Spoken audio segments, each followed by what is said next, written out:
Իրանի նախագահը պաշտոնական այցով Ադրբեջանում է։ Մասուդ Փեզեշքյանին օդանավակայանում դիմավորել է Ադրբեջանի առաջին փոխվարչապետը։ Իրանի նախագահը հանդիպել է Իլհամ Ալիևի հետ, այնուհետև տեղի է ունեցել ընդլայնված կազմով հանդիպում։ Փեզեշքյանն ընդգծել է, որ Իրանի ներկայացուցիչների այցն ու մասնակցությունը բանակցություններին ուղղված են երկու երկրի միջև կապերի, միասնության եւ համախմբվածության ամրապնդմանը։ Իլհամ Ալիևն ու Մասուդ Փեզեշքյանը գործակցության համաձայնագրեր են ստորագրել, այնուհետև նախագահները հանդես են եկել հայտարարություններով։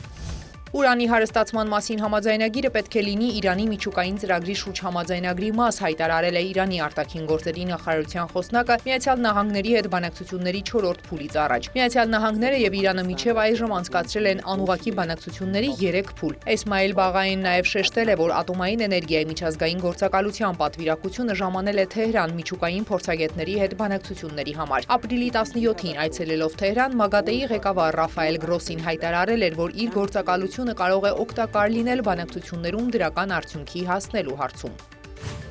Պուտինը հաղթանակի 80-ամյակի կապակցությամբ հրադադար է հայտարարել, հայտնել են Կրեմլից։ Հումանիտար նկատառումներով հաղթանակի 80-ամյակի օրերին մայիսի 8-ից մինչև մայիսի 11-ը բոլոր ռազմական գործողությունները կդադարեն։ Ուկրաինական կողմից հրադադարի խախտման դեպքում ռուսական ուժերը համարժեք եւ արդյունավետ պատասխան կտան, նշել են Կրեմլից։ Մոսկվան Կիևին կոչ է արել հետևել իր օրինակին եւ հրադադար հայտարարել հաղթանակի 80-ամյակի կապակցությամբ։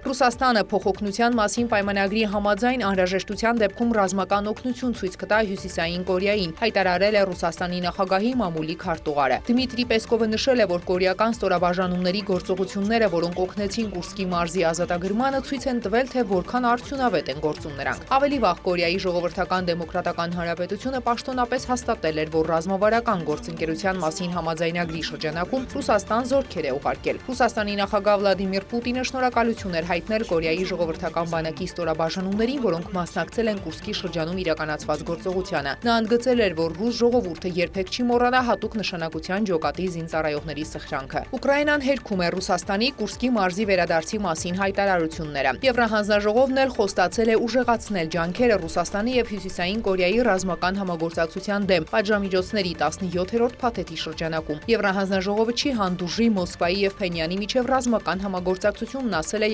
Եվրահանձնաժողովի մամուլի ծառայության ղեկավար Պաուլա Պինյոն։